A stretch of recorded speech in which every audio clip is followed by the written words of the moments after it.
Aloha, welcome to A Course in Miracles, Workbook for Students.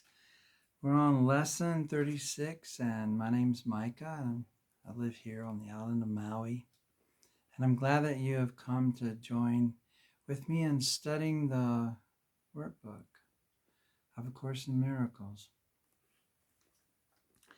Today we're continuing with this theme of holiness. Yesterday, the lesson 35 was my mind is part of God's, and I am very holy.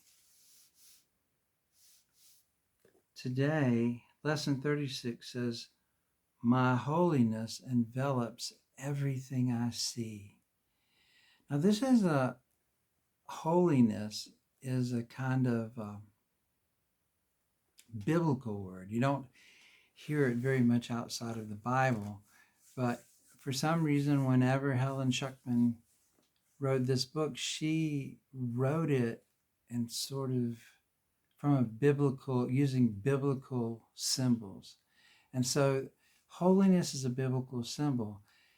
And one thing I used to think about, having been raised on the Bible myself too, of holiness was this concept of otherness, like God is in his temple and he is holy and he's like separate from us, that kind of idea.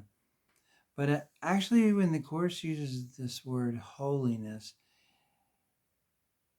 it uses in the sense of wholeness, but in this context, like holiness, wholeness, oneness. But in this context that we're looking at today, it's talking about sinlessness. So when it says, my holiness envelops everything I see, it's kind of saying, you can put the word in there, my sinlessness envelops everything I see. And the idea of sinlessness, I know I've heard my whole life that nobody was sinless except for Jesus. So how could my sinlessness envelop everything I see? But as we go along, we're going to see that A Course in Miracles is talking about our essence, that part of us at our very core, at our very center, that part of us that is made in the image and the likeness of God.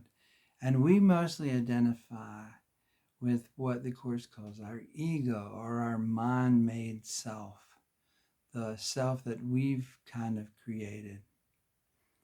And so when it's talking about my holiness, it's not talking about the ego or the self that we've identified with. So anyway, I hope that helps, because this can be a little confusing for some people and sort of a stumbling block too for some people who kind of quit the Course at this venture, this section here where it starts talking about holiness. So I just wanted to kind of help clear that up just a little bit, if we could. But today's idea extends the idea for yesterday, for the perceiver, from the perceiver to the perceived. And remember, we're the perceiver, and the world is what we perceive. So we've been looking outside of ourselves, at things in the room, things outside the room, things in this space. And we've been talking about those things and in the light of the shared ideas that we've been learning from the Course. And now we're going from those perceived things outside of us, and even in our own mind, the things we perceived in our own mind. Now we're looking even a little deeper. So we were like outside, then looking inside. And now we're going to the very core, the very essence, what the Course says, the perceiver, or the watcher, or the observer. So he extends the idea from yesterday, from the perceiver to the perceived. So yesterday we were talking about the perceiver. Today we're going to talk about the perceived, the things the perceiver perceives, which once again are outside of us. So you are holy, it says, because your mind is part of God's. And because you are holy, your sight must be holy as well. Sinless means without sin. You cannot be without sin a little. You are sinless or you're not sinless. If your mind is part of God's, you must be sinless, or a part of his mind would be sinful. So if we're sinful and we're part of God's mind, then a part of God would be sinful. But this says that couldn't be. That can't be. So you cannot, all right,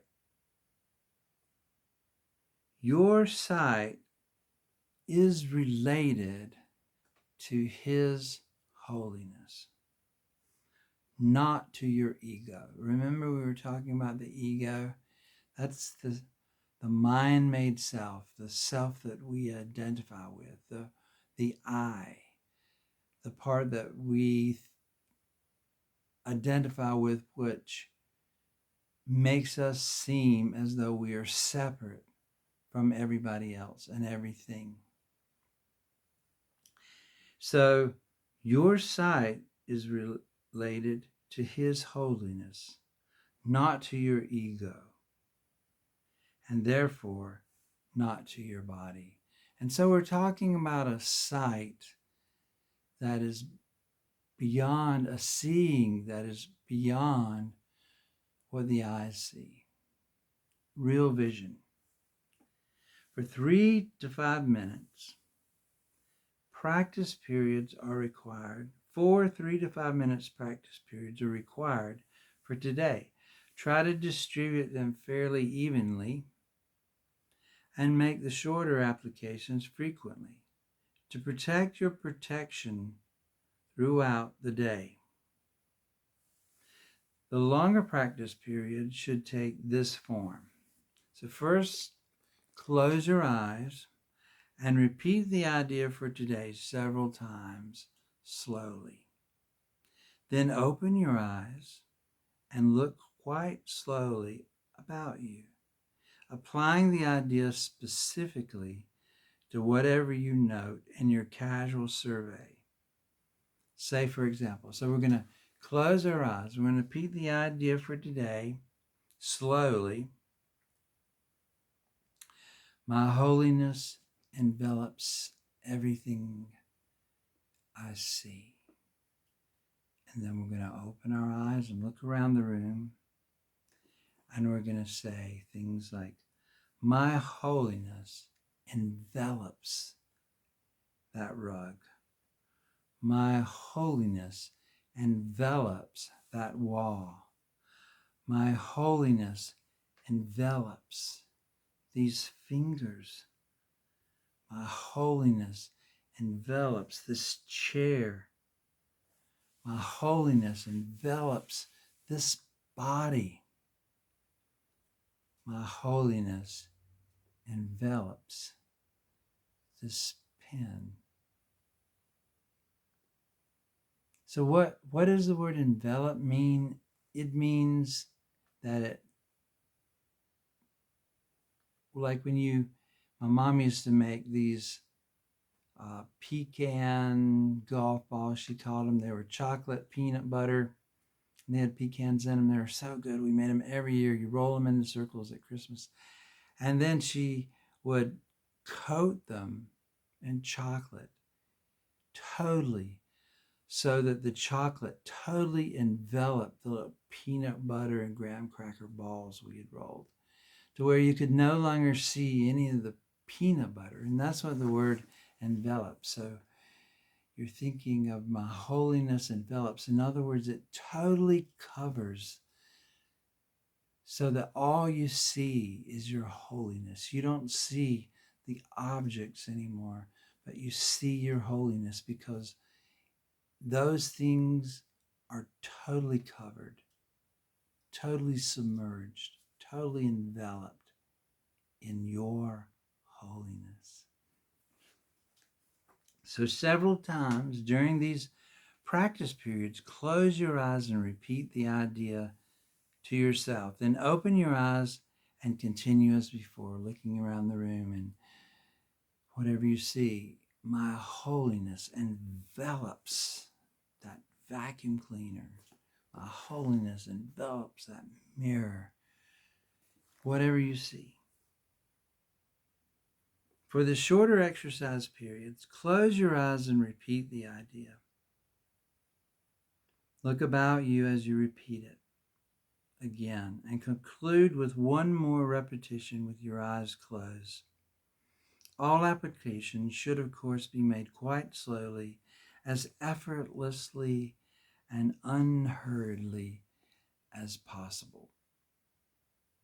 And that really takes some discipline sometimes. At least it does with me, because when I have something to do, sometimes I just want to get it over with. Like, oh, I got to do these 4 practice periods. Let me get them over with.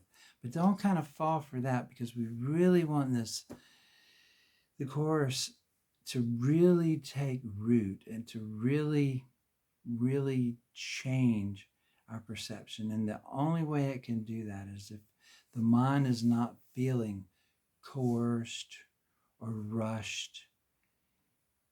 The mind just needs to be in a real state of relaxation. And a lot of times, for me, I know I would get up every morning and I would meditate and bring myself into a relaxed state before I would even ever start the course. Because for me, that worked a lot better and allowed me to be able to not feel like I was in a hurry.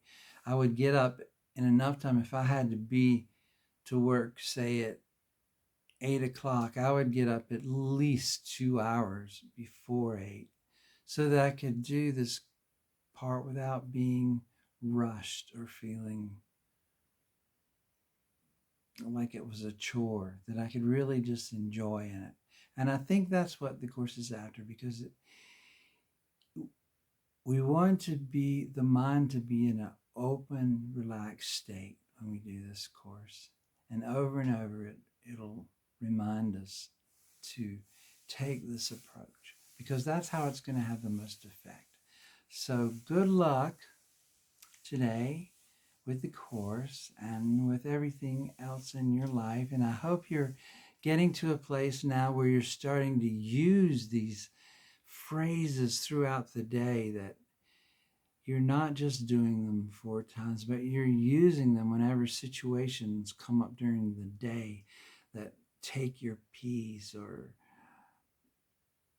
even wonderful times during the day, and you just want to feeling grateful, and you can express these ideas and thoughts of the course.